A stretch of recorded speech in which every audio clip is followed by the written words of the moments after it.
Roger Federer déclare forfait pour la suite de Roland-Garros. Après 3 matchs à Paris, il veut se préserver pour Wimbledon. Le mec a 115 ans, mais il a quand même fait mieux que l'ensemble des Français réunis. C'est plutôt pas mal. Salut les sportifs, c'est Greg, vous êtes dans la frappe et l'infosport du jour à retenir, c'est le combat Floyd Mayweather-Logan Paul.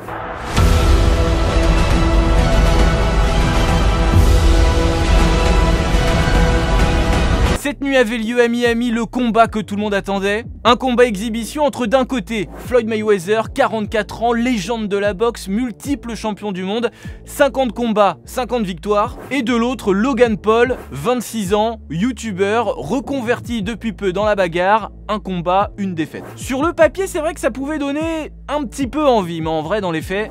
Fait du bruit tellement c'était claqué au sol. Claqué? Claqué au sol. Alors déjà, les 2 premiers rounds.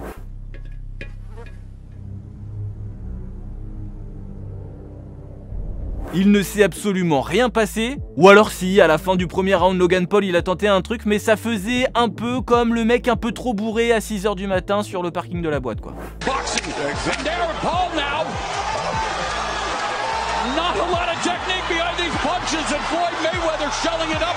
À partir du 3e round, Mayweather, qui a pu commencer à un petit peu s'échauffer, a commencé à accélérer. Un peu, pas trop hein. Parce que sinon, vu son cardio, qui est à peu près le même que le mien, Paul serait vite tombé dans les pommes.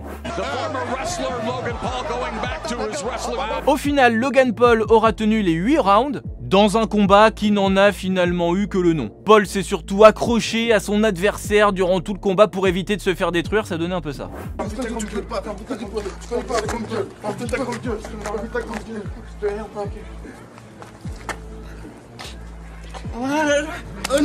Et de l'autre côté, Mayweather l'a joué un peu tranquille, pour que l'autre puisse tenir les 8 rounds. On rappellera que 40% des coups portés par Mayweather ont atteint leur cible, alors que c'est seulement le cas de 13% des coups de Logan Paul. Au final, pas de KO, pas de vainqueur non plus, donc pas de perdant, ou alors si, la boxe, puisque le grand vainqueur de ce combat, c'est évidemment l'argent. On rappelle que pour mater ce combat, il fallait payer 50 $ en pay-per-view. Donc force à ceux qui ont tenu jusqu'à 6 h du matin pour mater ce truc et qui sont partis comme ça ce matin au boulot ou en cours. Allez, à demain. Move Radio, Hip Hop Nation.